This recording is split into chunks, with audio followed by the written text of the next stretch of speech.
Hello বন্ধুরা, আসসালামু আলাইকুম। কেমন আছেন আপনারা সবাই? আশা করি ভালো আছেন, সুস্থ আছেন সবাই সবার পরিবারকে নিয়ে। সবাই যার যেখানে গন্তব্যে ঈদের ছুটি শেষ করে ফিরে এসেছেন।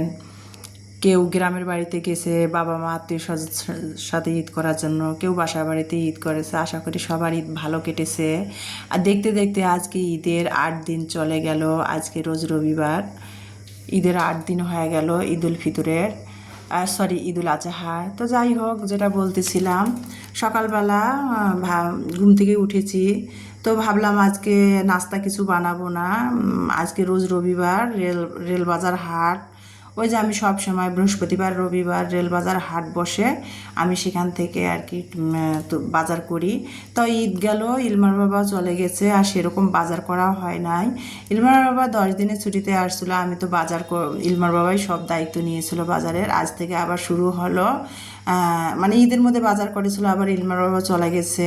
সেই বাজারগুলো হালকা পাতলা করে দিয়ে গিয়েছিল, সেগুলো খাওয়া হয়েছে। তো বাজার টুকিটাকি আছে, আবার নাইও। তো ভাবলাম যে হালকা পাতলা সকালে নাস্তা খেয়ে বাজারে যাব, সেই জন্য শর্টকাট নাস্তা। আর বন্ধুরা, এত পরিমাণ গরম পড়েছে, কি নাস্তা খাবো বলেন? গরমের মধ্যে রুটি খেতেও ভালো লাগে না, পরোটা খেলেও তো অ্যাসিডিটি হয়।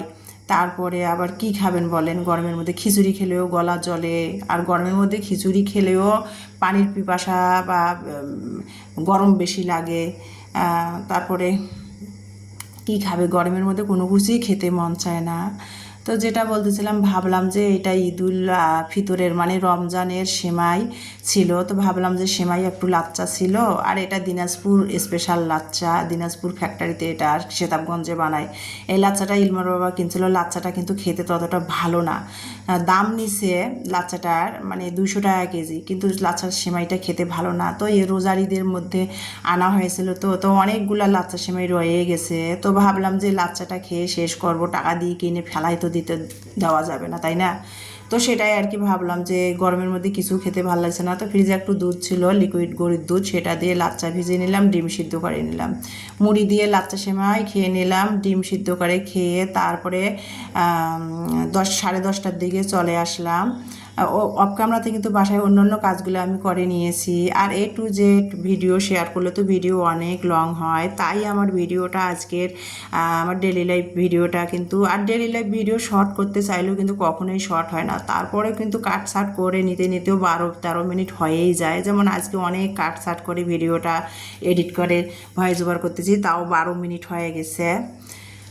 তো যাই হোক, যেটা বলতেছিলাম, 10:30টার দিকে আমি ওই যে আজকে রবিবার দিনাজপুর রেলবাজার হাট, রবিবার আর সোমবার তো হাট হয়। তো সকালে নাস্তা খেয়ে অফ ক্যামেরা অন্যান্য কাজগুলো সেরে তারপরে রেলবাজার হাটে চলে আসলাম। তো পথেই আর কি 2 প্যাকেট কয়েল নিয়েছি, আর বেকারির দোকান থেকে ইলমার জন্য কিছু বিস্কিট আইটেম নিয়েছি। অল্প অল্প নিয়েছি, মানে একবারে বেশি করে এক গাদা নিয়ে নেই, 2-3 আইটেমের বিস্কিট নিয়েছি অল্প অল্প করে। তো যাই হোক, যেটা বলতেছিলাম, তারপরে আমি বাজারের ভিতরে ঢুকে গেলাম। কাঁচা তরকারি নিয়েছি হালকা পাতলা, আর ফ্রিজে জায়গা নেই। আমার ফ্রিজটা ছোট, তো জায়গা হয় না, মানে নর্মাল ফ্রিজেও জায়গা হয় না, ডিপ ফ্রিজেও তো আরও জায়গা হয় না, কোনো কিছু ফ্রোজেন করে রাখবো যে জায়গায় হয় না। তো যাই হোক, যেটা বলতেছিলাম, তো সেই জন্যে আর কি মানে অল্প করে বাজার নিব, বাজার করব আর কি। তো কাঁচা তরকারি বাজার করলাম, তারপরে আর কি কী কী বাজার করছি বাসায় যেয়ে সেগুলো আপনাদের সাথে শেয়ার করব। এখন বাজারে আর কি এই যে হাট বসছে আজকে, এই যে বাঁশের তৈরি সাংসারিক সামগ্রী, এই যে সেগুলো আর কি সবাই ভিড় পাকায় নিচ্ছিল, হাটের দিন বলে কথা। তো এই যে রাস্তার 2 ধারে ফুটপাতে আর কি মানে ব্যবসায়ীরা বসে পড়েছে, গ্রাম দূর দূরান্ত থেকে এসে। তো এখন যেহেতু গ্রীষ্মকাল, ফলের মৌসুম, তো সেই জন্য আর কি নানান ধরনের বাজারে জাম, আম, আনারস, নানান ধরনের কলা, নানান ধরনের ফল বের হয়েছে। আম মানে রাস্তা দিয়ে হাঁটতেছি, ব্যবসায়ীরা চিল্লাচ্ছে, আপা আম নেন 10-20 টাকা কেজি, 30 টাকা কেজি। তো আম নিব না। তো যেটা বলতেছিলাম, তো শুটকি নিলাম, তারপরে এখানে শুটকি নিয়েছি আমি, মানে ইলমা না আর এমনিতে আমার বাচ্চারা মানে গরুর মাংস খেতে খেতে ততটা পছন্দ করে না। ছাগলের মাংস, গরুর মাংস এগুলো কোনোটাই আমার বাচ্চারা খেতে পছন্দ করে। ওদের যদি আমার দুই মেয়েকে যদি ডাল ভর্তা ভাজি এগুলো দেন তাহলে ওরা এত খুশি হয়, কিন্তু মাছ মাংস খেতে চায় না। মাছটা যদিও একটু ভেজে দিলে খায়, কিন্তু মাংসটা টোটাল খেতে চায় না। সেই জন্য আর কি ইলমা বলছে মাংস খাবে না। তো সেই জন্য ভাবলাম যে একটু শুটকি নিয়ে যাই, ভর্তা করলে তোরা ভর্তা পছন্দ করে, ভুনা বা ভর্তা। এখানে লোট্টা মাছের শুটকি নিচ্ছে 100 টাকা দিয়ে নিলাম, 100 গ্রাম শুটকি 100 টাকা। আর আমার বাবার বাড়ি সৈয়দপুর শুটকির আড়ত, হয় রে শুটকি কত সস্তা, কত রকমের শুটকি, বিশাল বড় আড়ত তো। আর এখানে ঈদের মধ্যে বাবার বাড়িতে গেছিলাম, তাড়াহুড়ার মধ্যে শুটকি কেনা হয় নাই। এর আগে ইলমার বাবা 2000 টাকার 2500 টাকার শুটকি কিনে দিয়ে গেছিলো, শেষ হয়ে গেছে। রমজান মাস খাওয়া হয়েছে, শেষ হয়ে গেছে। তো ভাবলাম যে দিনাজপুর, ভাবলাম যে রেলবাজারের হাট থেকে অল্প করে কিছু শুটকি নিয়ে যাই। তো 2 আইটেমের শুটকি নিয়েছি আর কি। নিয়ে তারপরে মুরগি কিনলাম, মানে কাটা মুরগিটা 200 টাকা, 250 টাকা কেজি ব্রয়লার। তো মুরগিও একটু নিয়েছি, মুরগি আর কি ব্রয়লার মুরগি ফ্রাই করে দিলে খাবে, সেজন্য নিয়েছি। কলা নিয়েছি 2 হালা, 15 টাকা করে হালা নিয়েছে। তারপরে এই যে নকুল দানা নিয়েছি, সাদাটা দেখতে পাচ্ছেন, এটা কিন্তু নকুল দানা। ইলমা কিন্তু নকুল দানাটা খুবই পছন্দ করে। তারপর টোস্ট নিয়েছি, নকুল দানাটা 50 টাকা, 250 গ্রাম নিয়েছি। তারপরে টোস্ট নিয়েছি চা দিয়ে খাওয়ার জন্য, আমার জন্য একটু। মেয়ে আর কি ইদানিং কেন জানি বুট ভাজার প্রতি লাভার হয়েছে, বুট ভাজা নিলাম 200 টাকা কেজি বুট ভাজা। তো 250 গ্রাম 250 গ্রাম করে সব নিয়েছি। তারপরে এই যে পেঁপে নিয়েছি, বাবারে পেঁপের এত দাম, 30 টাকা করে পেঁপে। লাউ একটা 20 টাকা দিয়ে নিয়েছি, পেঁপে নিয়েছি, শশা নিয়েছি। আর মেয়েদের জন্য অল্প করে কাঁকরোল নিয়েছি। এই যে কাটা মুরগি, এখানে 250 টাকা দিয়ে কাটা মুরগিটা নিয়েছি। এইটা নিলে আর কি কেটে নিয়ে আসা যায়, আর পর্দায় পরে নাড়ি ভুড়ি ছাড়া, ওটা সুন্দর করে কেটে দিয়েছে।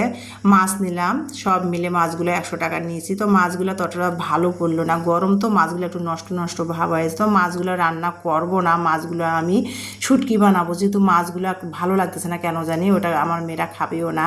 তো মুরগিগুলো প্রসেসিং করে নিয়ে নিয়ে আর কি মুরগির মাংস, ব্রয়লার মুরগিটা তো বাজার থেকে কেটে নিয়ে আসছি।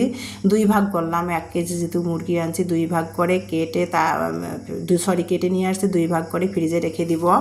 তারপরে এই যে সবজিগুলা আমি বাজার থেকে কিন্তু সবজি নিয়ে আসলে কিন্তু সবজি আমি সব ধুয়ে তারপরে আমি পানি শুকায় তারপরে ফ্রিজে রেখে দেই। বাজারে নানান ধরনের ময়লা বালু থাকে, সেজন্য আমি ফ্রিজে ওভাবে রাখি না, বাজার থেকে এনেই ধুয়ে সবজির পানি বা ফ্যান ছেড়ে দিই শুকায়, তারপরে ফ্রিজে রাখি। তো সেটা ধুয়ে নিলাম।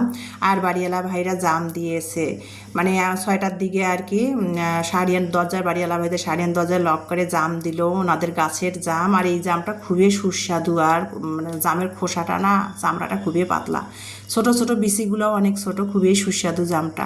গাছ থেকে মনে হয় পারছে। আর ওনারা তো গাছের ফলমল কোনো কিছু, ফল ফ্রুটস কোনো কিছু আমার 2 মেয়েকে ছেড়ে একা খায় না, সব কিছুই দেয়।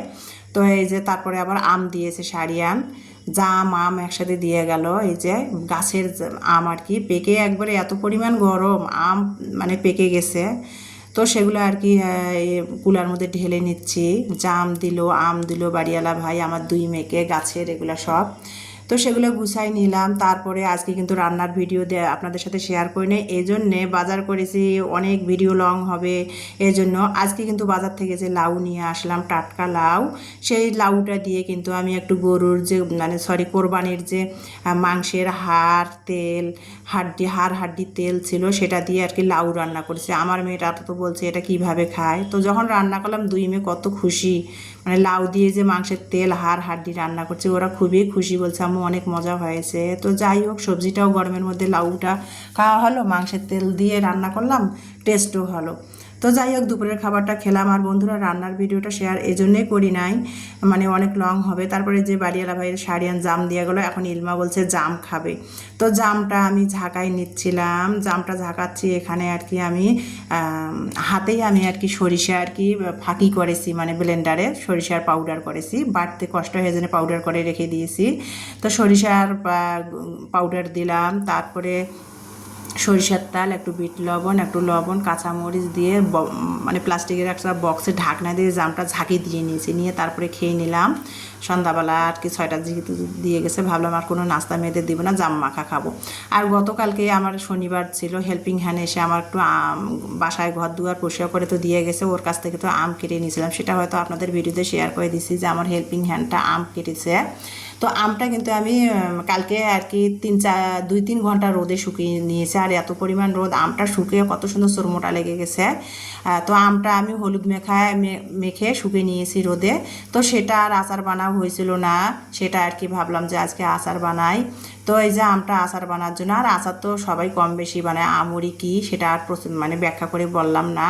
আর আচারের মধ্যে কিন্তু আমি এখানে আখের গুড়টা ব্যবহার করছি। আর আমি এমনিতে আচার বানালে কিন্তু আখের গুড় ব্যবহার করে থাকি, আর গুড় দিয়ে আচার বানালে কিন্তু সেই আচারের টেস্টে অন্যরকম হয়। তো আমটা প্রথমে কিন্তু আমি রোদে 2-3 ঘন্টা শুকাইতো নিয়ে রেখে দিয়েছিলাম। সরিষার তেল দিলাম, কালো জিরা দিলাম, দারচিনি, তেজপাতা, সাদা এলাচি দিয়ে কিন্তু আস্ত শুকনো মরিচ দিয়ে কিন্তু আমটা কিন্তু আমি তেলের মধ্যে দিয়ে ভালো একটু ভেজে নিয়েছি। ভেজে নিয়ে তারপরে কিন্তু গুড় দিয়েছি, লবণ দিয়েছি, একটু বিট লবণ দিয়েছি, আস্ত কয়েকটা রসুনের কোয়া দিয়েছি।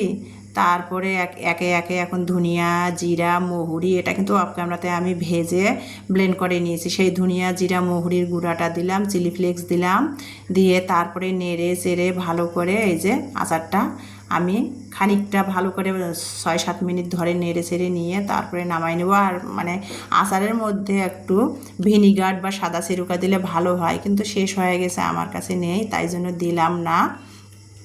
আর এখন তো আম পুক্ত হয়ে গেছে, আম মানে সিরকা ভিনিগার আনতে গেলে দোকানে বা এর অপেক্ষায় থাকলে আমটা বেশি করে পেকে যাবে, যেহেতু এখন আম পুক্ত হয়ে গেছে, সব আম কিন্তু গাছে পাকতেছে। ইলমার বাবা বাজার থেকে আনছে, আমগুলো অনেকটাই পাকা পাকা ছিল, তো কাঁচা যেগুলো টিপে টিপে দেখে সেগুলো কেটে আচার বানিয়ে নিয়েছি। এবার যেহেতু কোনো আচারে বানা হয় নাই, সেই জন্য যে ইলমা খিচুড়ি দিয়ে পছন্দ করে, খিচুড়ি দিয়ে খাবে।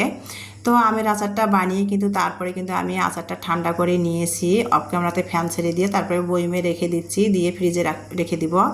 তো ভিডিওটা এই পর্যন্ত, সবাই ভালো থাকবেন, সুস্থ থাকবেন। আমার ভিডিওটি দেখার জন্য সবাইকে অসংখ্য অসংখ্য ধন্যবাদ। নেক্সট ভিডিও দেখার সবাইকে আমন্ত্রণ জানিয়ে আজকে এখানে বিদায় নিচ্ছি। আল্লাহ হাফেজ।